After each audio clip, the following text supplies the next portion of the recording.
ओम। सीधे बैठ जाएं, नेत्रों को कोमलता से बंद कर लीजिए।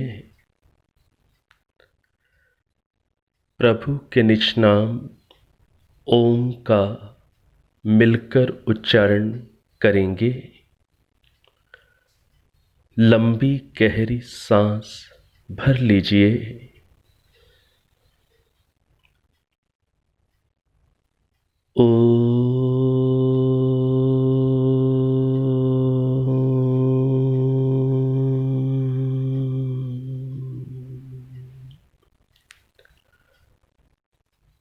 सहना भवतु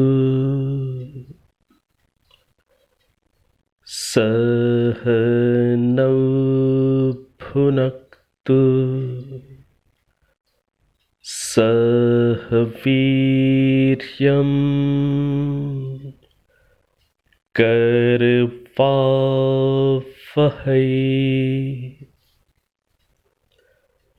तेजस्विनावधीतमस्तु मा विद्विषावहै।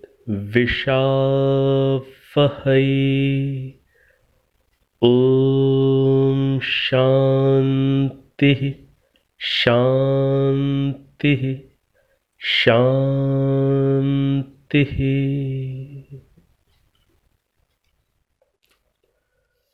अब आप नेत्रों को खोल सकते हैं। पिछली कक्षा के अंदर हम लोगों ने यजुर्वेद के 5वें अध्याय के कुछ मंत्रों को समझने का प्रयास किया। 10वें मंत्र के अंदर 3 प्रकार की वाणियों का वर्णन महर्षि दयानंद सरस्वती जी ने किया है। तो हमने 5वें अध्याय के 10वें मंत्र के आधार पर 3 प्रकार की वाणियों के स्वरूप को भी समझने का प्रयास किया है। अब आगे 5वें अध्याय का जो 14वां मंत्र है, 14th मंत्र है, वो उपासना की दृष्टि से बहुत मुख्य मंत्र है, इम्पोर्टेंट मंत्र है। आप लोग पुस्तक में 14वां मंत्र निकाल लीजिए। ये जो 14वां मंत्र है, युञ्जते मन उत युञ्जते धियो विप्रा विप्रस्य बृहतो विपश्चितः विहोत्रा दधे वयुना विदेक इन्महि देवस्य सवितुः परिष्टुतिः स्वाहा। ये जो मंत्र है, ये मंत्र महर्षि दयानंद सरस्वती जी ने ऋग्वेदादि भाष्य भूमिका की उपासना विषय में भी दिया हुआ है। ऋग्वेदादि भाष्य भूमिका में उपासना विषय का प्रारंभ ही इस मंत्र से महर्षि ने किया हुआ है। तो ये मंत्र, इसका उच्चारण एक बार फिर से मैं कर रहा हूँ। आप पुस्तक में वेद के अंदर या आपके पास ऋग्वेदादि भाष्य भूमिका है तो उपासना विषय को आप खोल लें। उसमें ये प्रथम मंत्र है, उसको आप वहाँ देखिए।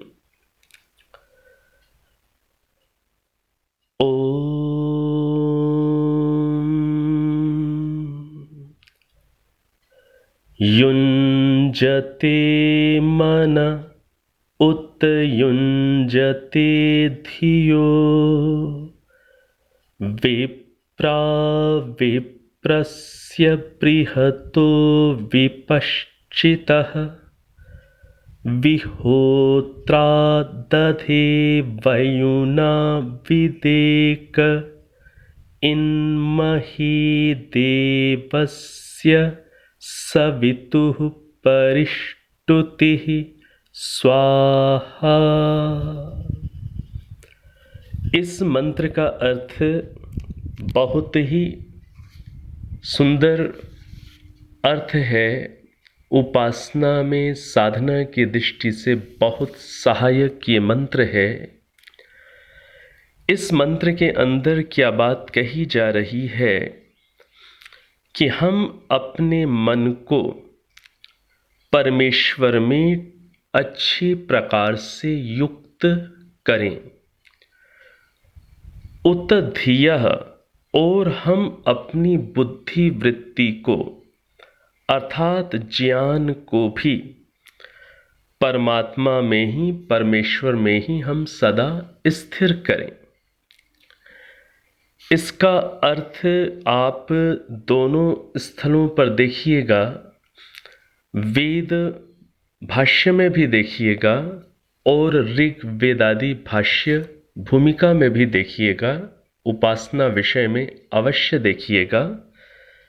तो हम अपने मन को परमेश्वर में और अपनी बुद्धि वृत्ति को, अपने ज्ञान को भी हम परमेश्वर में सदा स्थिर करें, स्थिर रखें।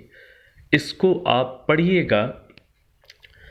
अब हम किस प्रकार से अपने मन को, अपनी बुद्धि वृत्ति को, ज्ञान को किस प्रकार से हम परमेश्वर में स्थिर करें, इसका समाधान प्राप्त करने के लिए आइए हम लोग चलते हैं यजुर्वेद के 6वें अध्याय के 4थे मंत्र में। आइए अब 6वां अध्याय प्रारंभ करते हैं। यजुर्वेद के 6वें अध्याय का जो 4था मंत्र है, उस मंत्र को कृपया आप देखिए। बहुत ही सुंदर और बहुत ही सार गर्भित छोटा सा मंत्र है, जिसमें बहुत बड़ी प्रेरणा दी गई है। आप में से कई महानुभाव इस मंत्र से परिचित होंगे। मंत्र क्या है? विष्णोः कर्माणि पश्यत यतो व्रतानि पस्पशे इंद्रस्य युज्यः सखा।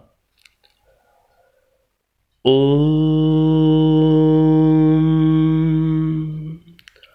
विष्णोः कर्माणि पश्यत यतो व्रतानि पस्पशे इंद्रस्य युज्यः सखा।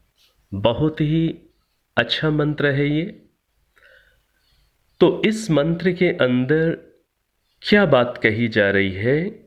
इस मंत्र के अंदर ये बात सार रूप में कही जा रही है, बाकी आप उसे स्वयं देखिएगा कि हम विष्णु अर्थात जो सर्वव्यापक परमेश्वर हैं, उनके कर्मों को हम इस संसार में देखें। हम उनके कर्मों को इस संसार में देखें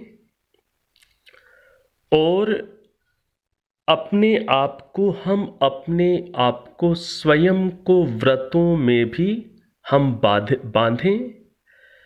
जिस प्रकार से परमात्मा भी व्रतों में बंधे हुए, सत्य संकल्पों में बंधे हुए अपने कर्मों को बहुत ही सुंदर रीति से अनुशासित रूप से कर रहे हैं, इसी प्रकार से हम भी अपने कर्मों को अनुशासित रूप में व्रतों नियमों में बंध करके हम अच्छे कर्मों को करें।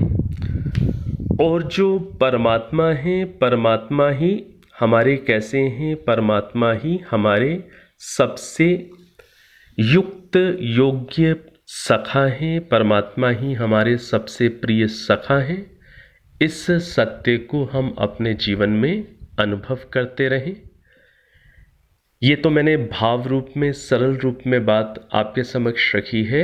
इसको आप देखिएगा, छोटा सा मंत्र है, इसका पदार्थ भी आप पढ़िएगा, इसका भावार्थ भी आप देखिएगा।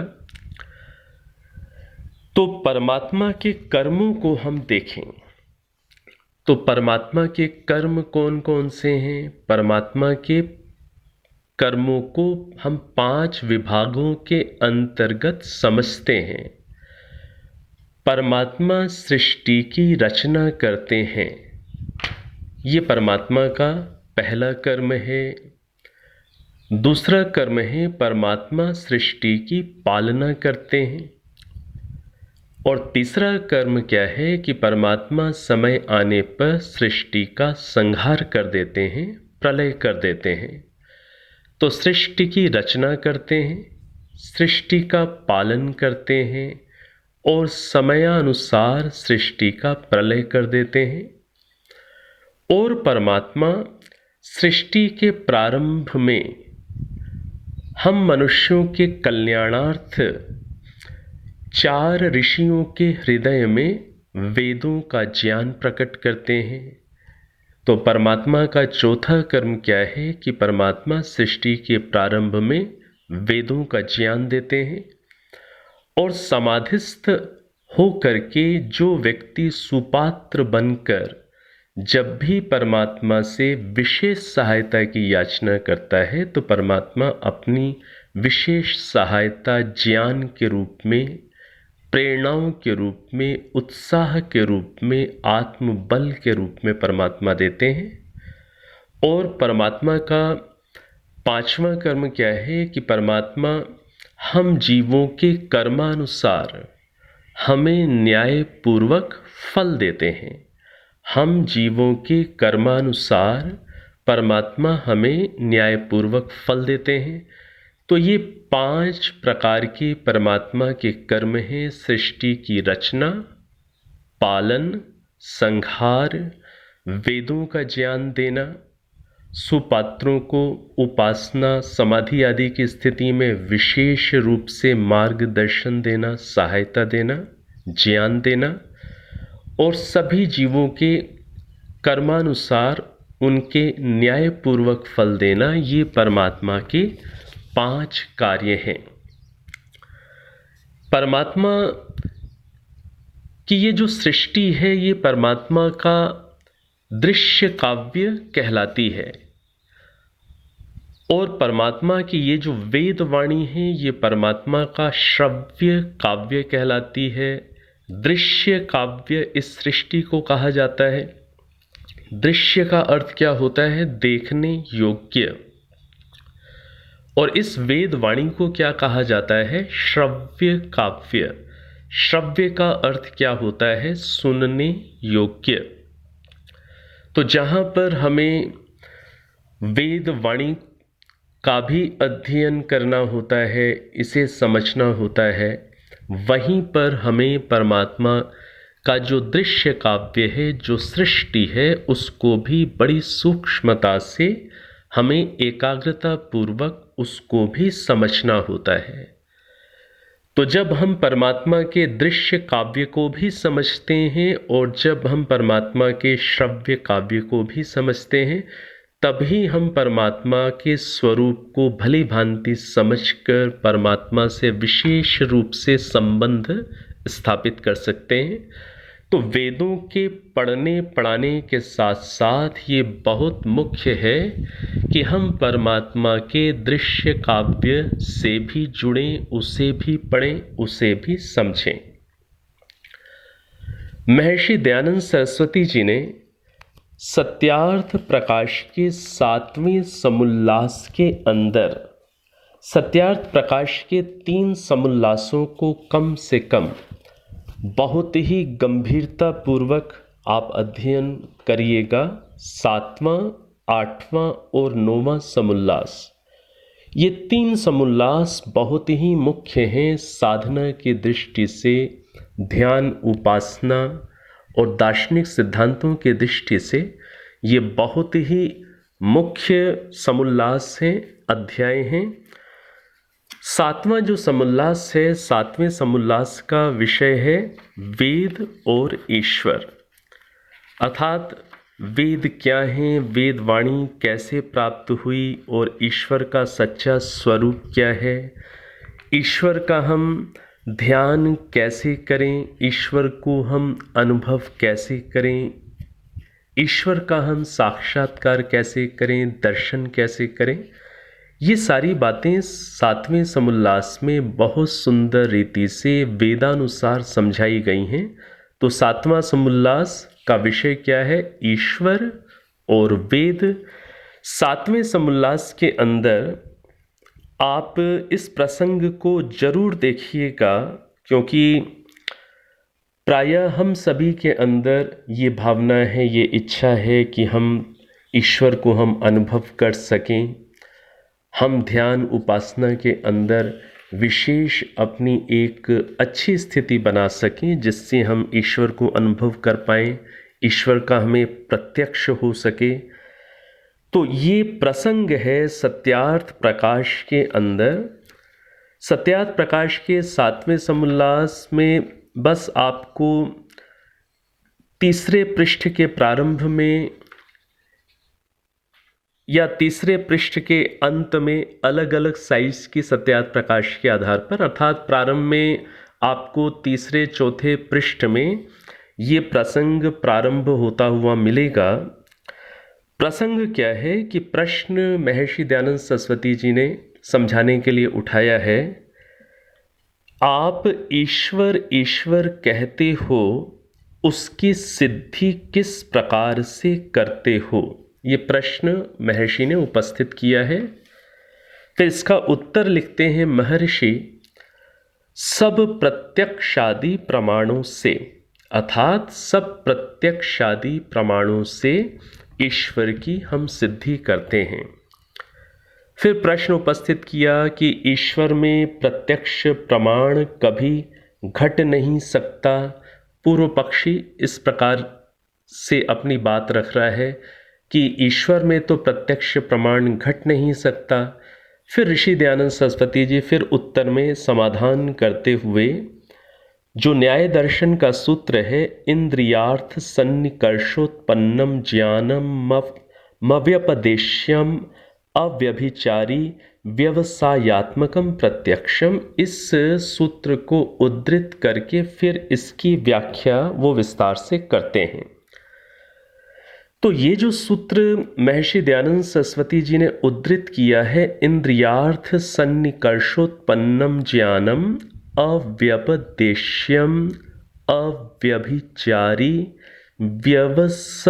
व्यवसायात्मकम प्रत्यक्षम, ये जो सूत्र है ये न्याय दर्शन के प्रथम अध्याय के प्रथम आहनिक का चौथा सूत्र है। इसकी जो व्याख्या लिखी है महर्षि दयानंद सरस्वती जी ने, वो बहुत ही गंभीर है और बहुत गंभीरता पूर्वक पढ़ने योग्य है, समझने योग्य है। और इस व्याख्या के अंदर महर्षि दयानंद सरस्वती जी ने ईश्वर का प्रत्यक्ष कैसे होता है उसके स्तरों का वर्णन किया हुआ है कि ईश्वर का जो प्रत्यक्ष है वो किस अलग अलग स्तर पर व्यक्ति को होता है, उसको आप वहाँ पर देखिएगा। 3-4 स्तर वहाँ पर दिए हुए हैं और वो सूक्ष्म हैं। उन्हें आप बार बार पढ़िएगा, वहाँ से आपको ईश्वर के प्रत्यक्ष के सूत्र मिलेंगे, साधना के गहरे सूत्र मिलेंगे। इस सूत्र की व्याख्या में इंद्रियार्थ सन्निकर्षोत्पन्नम ज्ञानम अव्यपदेश्यम अव्यभिचारी व्यवसायात्मकम प्रत्यक्षम, महर्षि दयानंद सरस्वती जी का इस सूत्र पर जो एक्सप्लेनेशन है उसको आप गहराई से देखिएगा सत्यार्थ प्रकाश के 7वें समुल्लास में, और वहाँ पर आपको ईश्वर के प्रत्यक्ष करने के 3-4 स्तर समझ में आएंगे और उनको वहाँ पर गूढ़ता से समझकर फिर जब आप उस दृष्टि से साधना में भी उन बातों का प्रयोग करेंगे तो आप भली भांति आपको एक सीढ़ी मिलेगी कि हम किस प्रकार से ईश्वर के प्रत्यक्ष की ओर बढ़ें। और ईश्वर के प्रत्यक्ष की ओर बढ़ने के लिए वहाँ पर इस बात का संकेत है कि जो ईश्वर के कर्म हैं, ईश्वर की जो रचना है, उसको हम गहराई से देखें। जितना जितना ईश्वर की रचना को हम गहराई से देखेंगे, गहराई से समझेंगे, उतना फिर हमारा रचयिता से जुड़ाव होगा, रचयिता परमात्मा के प्रति हमारी समझ बनेगी। तो इस रूप में आप वहाँ पर ज़रूर देख लीजिएगा। ये मैंने आपको संकेत किया है और परिचय की कक्षा में तो मेरे विचार से इतना ही पर्याप्त है कि आपको इस तरीके के संकेत मिलते चले जाएं और जिससे आप स्वयं वहाँ पर परिश्रम करने की ओर आगे बढ़ें। तो ये आप वहाँ पर देखिएगा।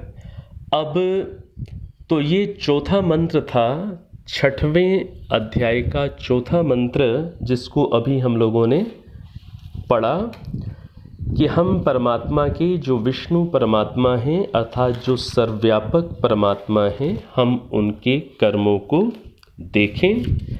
विष्णोः कर्माणि पश्यत यतो व्रतानि पस्पशे इंद्रस्य युज्यः सखा। इसका अर्थ और भावार्थ आप स्वयं अवश्य देखिएगा। जो 5वां मंत्र है 6वें अध्याय का 5वां मंत्र क्या है? तद विष्णोः परमं पदं सदा पश्यन्ति सूरयः दिवीव चक्षुराततम्। ओम तद विष्णोः परमं पदं सदा पश्यन्ति सूरयः दिवीव चक्षुराततम्। दिवीव चक्षुराततम्। इस मंत्र को भी आप अवश्य ही देखिए। बिल्कुल पिछले मंत्र से विष्णु कर्माणि पश्यत, इस पिछले मंत्र से ये जुड़ा हुआ ही मंत्र है और ये मंत्र आप समझ सकेंगे। ये एक इम्पॉर्टेंट मंत्र है, मुख्य मंत्र है। इसके भी पदार्थ को और भावार्थ को आप देखिएगा।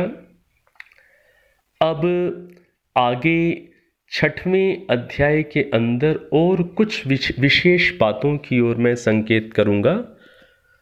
आप 6वें अध्याय का आप देख सकते हैं। 6वें अध्याय का 14वां मंत्र आप देख सकते हैं। 14वें मंत्र के भावार्थ में 14वां मंत्र क्या है? ओम वाचम ते शुंधामि प्राणम ते शुंधामि चक्षुस्ते शुंधामि श्रोत्रम ते शुंधामि। शुंधामि, शुंधामि का अर्थ क्या होता है? शुद्ध करता हूँ। शुंधामि, शुंधामि पद का अर्थ क्या है? शुद्ध करता हूँ।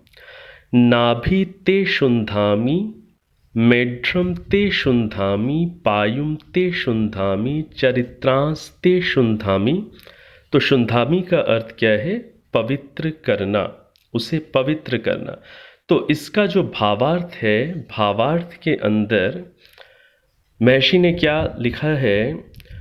गुरु और गुरु पत्नियों को चाहिए कि वेद और उपवेद तथा वेद के अंग और उपांगों की शिक्षा से देह, इंद्रिय, अंतःकरण और मन की शुद्धि, शरीर की पुष्टि तथा प्राण की संतुष्टि देकर समस्त कुमार और कुमारियों को अच्छे अच्छे गुणों में प्रवृत्त करावें। तो जो गुरु हैं और जो गुरु पत्नी हैं, वो उनका ये दायित्व है, ये कर्तव्य है कि वो वेद और उपवेद तथा वेदांग और उपांगों की शिक्षा दे करके जो कुमार और कुमारियां हैं उनके अंतःकरण मन आदि को शुद्ध करके अच्छे अच्छे गुणों में प्रवृत्त कराएं। इसी प्रकार से आप 16वां मंत्र देख सकते हैं। 16वें मंत्र का जो भावार्थ है, भावार्थ में ऋषि लिखते हैं, बुद्धिमान श्रेष्ठ और अनिष्ट के विवेक करने वाले विद्वान लोग अपने शिष्यों में यथा योग्य शिक्षा विधान करते हैं। यज्ञ कर्म से जल और पवन की शुद्धि, उसकी शुद्धि से वर्षा और उससे प्राणियों को सुख उत्पन्न होता है। तो यज्ञ कर्म से क्या होता है? जल और पवन की शुद्धि होती है और उसकी शुद्धि से वर्षा की प्राप्ति होती है और सभी प्राणियों को सुख उत्पन्न होता है। तो यज्ञ की महिमा को इस रूप में पुनः यहाँ पर पीछे भी विभिन्न मंत्रों के अंदर यज्ञ की महिमा को प्रदर्शित किया गया है, गाया गया है। तो यज्ञ से जल और पवन शुद्ध होती है, वर्षा की प्राप्ति होती है, सभी प्राणियों को सुख मिलता है। ये बात इस मंत्र के अंदर भी आई है। और जो 21वां मंत्र है, इसी 6वें अध्याय का 21वां मंत्र, 21वां मंत्र आपके लिए कुछ विशेष हो सकता है, काफ़ी बड़ा मंत्र है। ओम समुद्रम गच्छ स्वाहा, अंतरिक्षम गच्छ स्वाहा, देवं सवितारं गच्छ स्वाहा, मित्रावरुणं गच्छ स्वाहा, होरात्रे गच्छ स्वाहा, छंदांसि गच्छ स्वाहा, द्यावा पृथ्वी गच्छ स्वाहा। ये अभी केवल मैंने आधा ही मंत्र पढ़ा है, अभी इतना ही लगभग और ये मंत्र है, काफ़ी बड़ा मंत्र है ये 21वां मंत्र। तो 21वें मंत्र के अंदर क्या कह रहे हैं कि हे धर्म आदि राज्य कर्म करने योग्य शिष्य, तू बड़े बड़े नाव आदि नौका आदि यानों पर बैठकर समुद्र को जा। इसी प्रकार से विभिन्न विमान आदि यानों से आकाश को जा। इसी प्रकार से वेद वाणी के माध्यम से जो प्रकाशमान जो परमेश्वर है उसको जान। तो जो नौका आदि हैं उनमें बैठकर समुद्र को जा। इसी प्रकार से विमान आदि यानों में बैठकर आकाश में अंतरिक्ष में जा। इसी प्रकार से वेद वाणी से जो सबको उत्पन्न करने वाले परमेश्वर हैं उनको जान। इसी प्रकार से बहुत ये लंबा मंत्र है और इस मंत्र को जब आप पढ़ेंगे तो अलग अलग प्रकार से यहाँ पर ये निर्देश दिए जा रहे हैं शिष्य को कि वो ऐसे ऐसे करे, ये वह योग्यता बनाए, यह चीज़ें वो करे या यह चीज़ें वो अनुभव करे या उनको बढ़ाए। यहाँ पर जो विशेष बात है समझने की वो है स्वाहा। जो मैंने अभी मंत्रोच्चारण किया था आप देख रहे थे, उसमें स्वाहा पद बार बार आ रहा है। ओम समुद्रम गच्छ स्वाहा, अंतरिक्षम गच्छ स्वाहा, देवं सवितारम गच्छ स्वाहा। इस प्रकार से बार बार स्वाहा पद आ रहा है। और जब आप इसके पदार्थ को पढ़ेंगे तब आप थोड़ा सा स्वाहा पद के अर्थों पर फोकस करिएगा। तो स्वाहा पद के अलग अलग अर्थ यहाँ पर दिए हुए हैं, बहुत सारे अर्थ दिए हुए हैं। स्वाहा पद का एक अर्थ होता है सुआह इति स्वाहा, अर्थात सुंदर कहना, प्रकरण के अनुकूल कहना, प्रसंग के अनुकूल कहना, कथन करना, वह भी स्वाहा कहलाता है। तो अब जैसे यहाँ पर ये मंत्र के प्रारंभ में क्या कहा जा रहा है? समुद्रम गच्छ स्वाहा। समुद्रम, समुद्र को, गच्छ जा, फिर उसके बाद क्या आया? स्वाहा। तो समुद्र को जा, ये प्रसंग है। अब इस प्रसंग में समुद्र को जाने के अनुकूल जो बात कही जाएगी उसे स्वाहा कहा जाएगा। स्वाहा का अर्थ केवल अग्नि में आहुतियां देना नहीं होता। स्वाहा के 4 अर्थ होते हैं। उन 4 अर्थों में एक अर्थ क्या होता है? सुआह इति स्वाहा, अर्थात सुंदर प्रकरण के अनुकूल, प्रसंग के अनुकूल बोलना स्वाहा कहलाता है। तो यहाँ पर जैसे प्रसंग है समुद्रम गच्छ, समुद्र में जा। अब स्वाहा, स्वाहा का अर्थ फिर उसके अनुकूल करना पड़ेगा। तो समुद्र में जा, कैसे जा? नौकायान के द्वारा समुद्र में जा। तो ये जो नौकायान के द्वारा है, या आया अंतरिक्षम गच्छ, आकाश में जा। अब आगे आया स्वाहा, तो इस प्रसंग के अनुकूल क्या होगा? अर्थ स्वाहा का विमान के द्वारा। तो इस रूप में आप यहाँ पर विभिन्न स्वाहा पद के अर्थों को आप देख सकते हैं और इस रूप में आप समझ सकते हैं कि कितने विभिन्न प्रकार से स्वाहा के कितने प्रकरण के अनुसार, प्रसंग के अनुसार अर्थ हो सकते हैं। तो ये एक प्रकार का अर्थ होता है स्वाहा का। ऐसे 3 और अर्थ होते हैं, वो निरुक्त आदि शास्त्रों में बताए गए हैं। और ऋग्वेदादि भाष्य भूमिका, इस पुस्तक को, इस ग्रंथ को आप अच्छे से जरूर पढ़िएगा। इसमें भी आपको स्वाहा पद के 4 अर्थ महर्षि दयानंद सरस्वती जी ने समझाए हैं। उन्हें भी आप चाहें तो आप उन्हें ढूंढिए ऋग्वेदादि भाष्य भूमिका में, और अवश्य ही स्वाहा पद के 4 अर्थ कौन से हैं जो निरुक्त में समझाए गए हैं, जिनको महर्षि दयानंद सरस्वती जी ने ऋग्वेदादि भाष्य भूमिका में भी समझाया है, उनको आप वहां अवश्य देख लीजिएगा। तो इसी प्रकार से जो 22वां मंत्र है, 6वें अध्याय का 22वां मंत्र, 22वें मंत्र का एक भाग, जो अंतिम भाग है, वो अंतिम भाग पृथक रूप से भी एक पूर्ण मंत्र के रूप में भी उपलब्ध होता है। 22वां मंत्र लंबा मंत्र है। इस 22वें मंत्र का जो अंतिम भाग है, क्या है अंतिम भाग? सुमित्रिया न आप ओषधयः सन्तु दुर्मित्रियास्तस्मै सन्तु योऽस्मान् द्वेष्टियं च वयं द्विष्मः। ये अंतिम भाग है 22वें मंत्र का। और ये जो अंतिम भाग है, ये पृथक से एक पूर्ण मंत्र के रूप में भी वेदों में उपलब्ध होता है। और यहाँ पर 22वें मंत्र के एक अंतिम भाग के रूप में उपलब्ध है, और 22वां मंत्र भी बड़ा मंत्र है।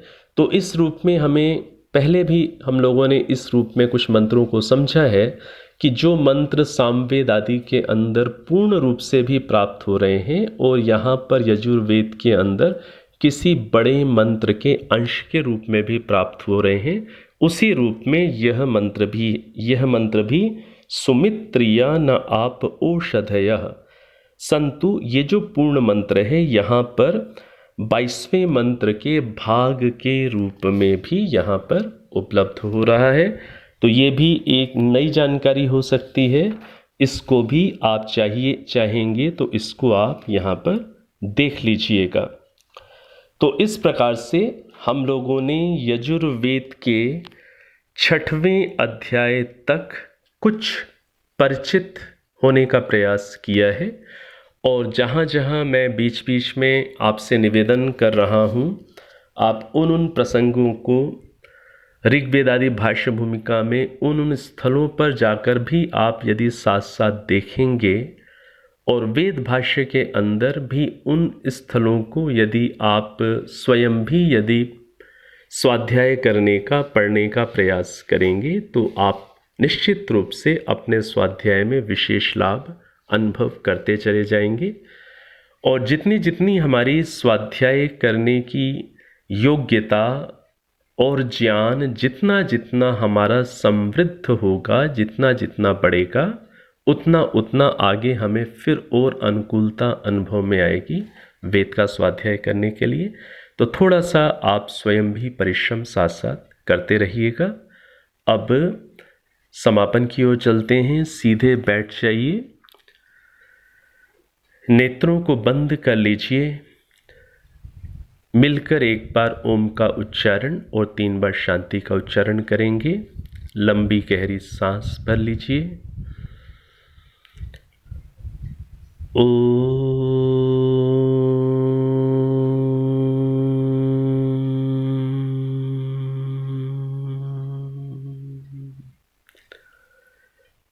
शांति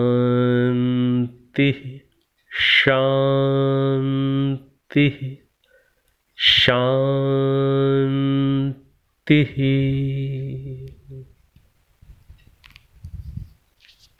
ओम।